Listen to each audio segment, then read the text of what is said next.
Nous abordons aujourd'hui l'astronomie et croyances africaines en Égypte antique. Parler de l'Égypte ancienne, sans faire allusion à l'astronomie, c'est aller se promener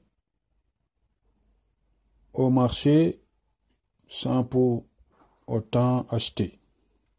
Parce que pour les Égyptiens anciens, parler de divinité, c'est parler des planètes. Par exemple, parler de Isis veut dire parler de la Lune dans leurs entendements. Parler de Mercure, c'est parler de Thoth. De Osiris, c'est parler du cercle du temps ou du cadran solaire.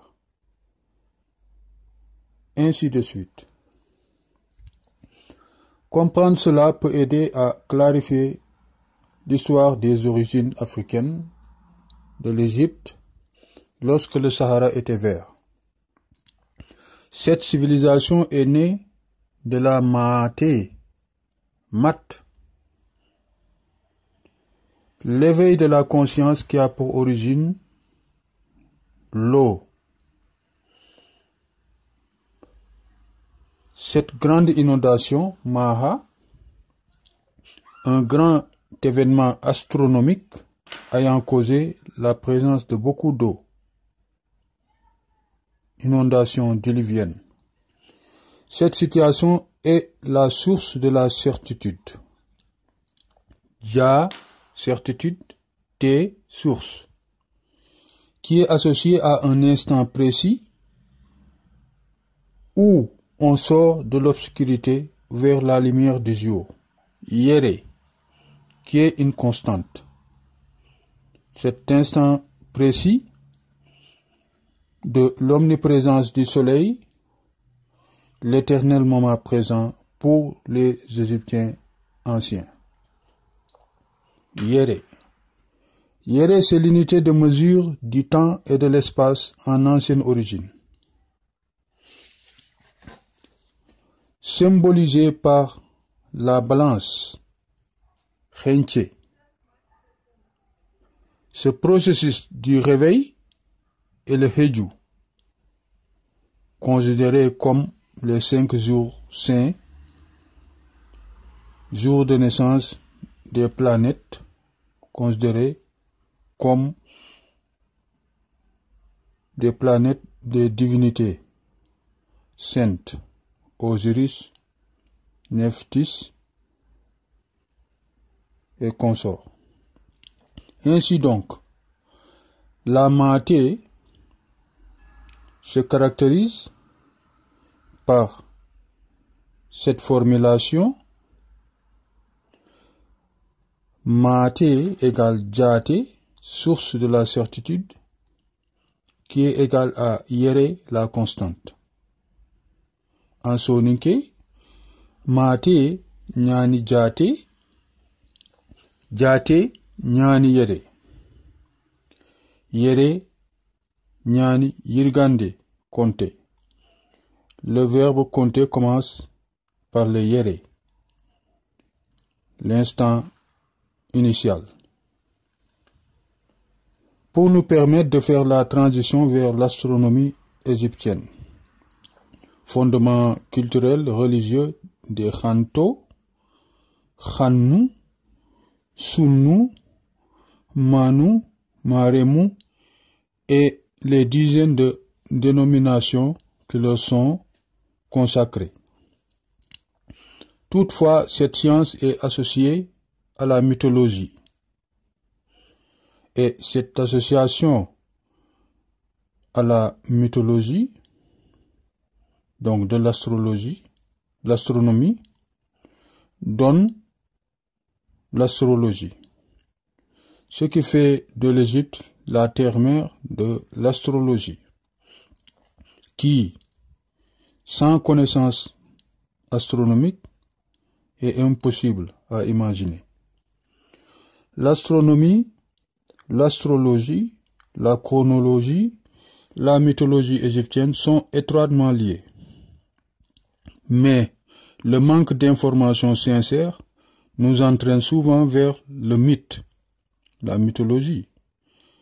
Parce que justement, nous n'allons pas, on nous entraîne.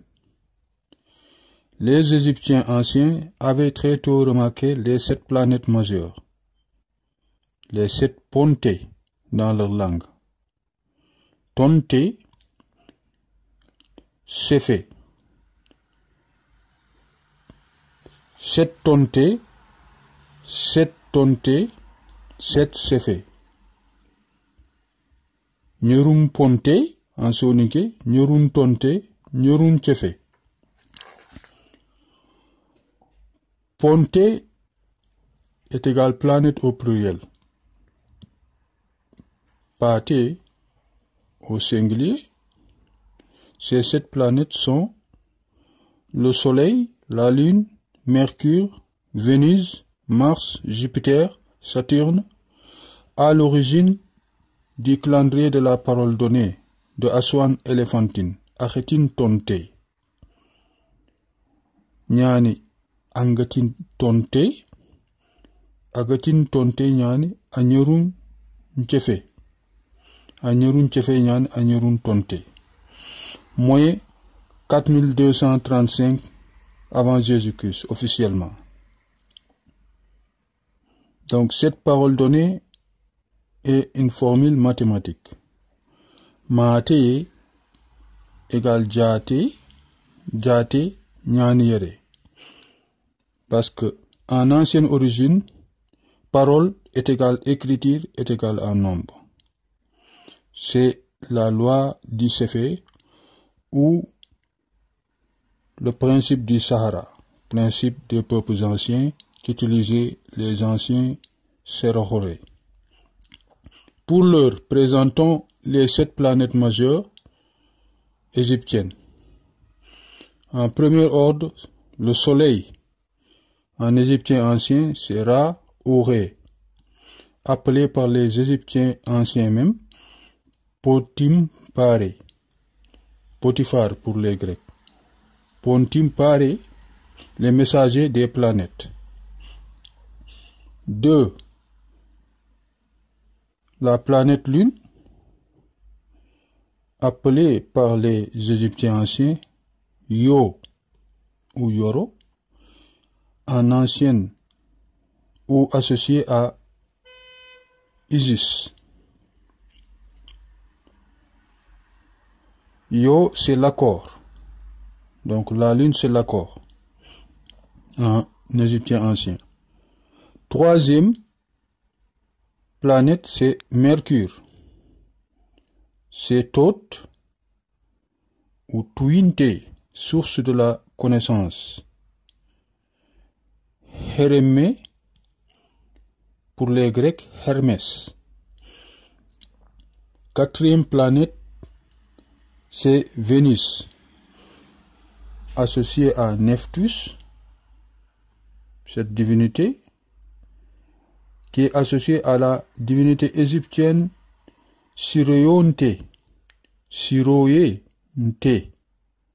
Sironte, source du bien, de l'amour, l'étoile de l'amour, qui s'appelle aussi en diminutif Sira. Vénus égale Sira, la bien-aimée. 5. La planète Mars, c'est l'étoile du pouvoir et de la force, Molesh, ou Chondi pour les Égyptiens anciens, que les Grecs ont associé à Hercule. Exemple, Eratosthène, le roi égyptien.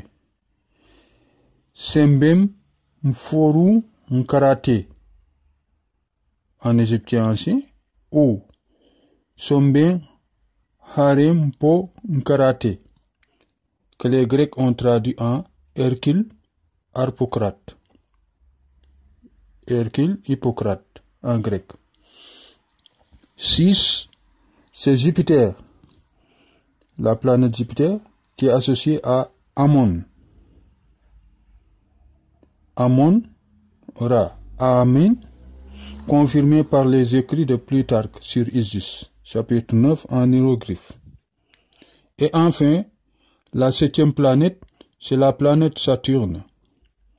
En égyptien ancien, Rempane. Rempane, apostrèse 743. Associé au dieu Typhon par les Grecs, en égyptien, Tuimbe. Celui qui connaît l'incarnation, donc le connaisseur de l'universel. Parler donc de divinité pour les Égyptiens anciens, c'est faire allusion aux planètes par des représentations symboliques appelées tagomantiers. Ces représentations humaines, animales et végétales donc font penser donc à la mythologie. Donc en soninké fofo gu sankuti safe ay bakkati safe ñaani safe ñaani yere. Merci.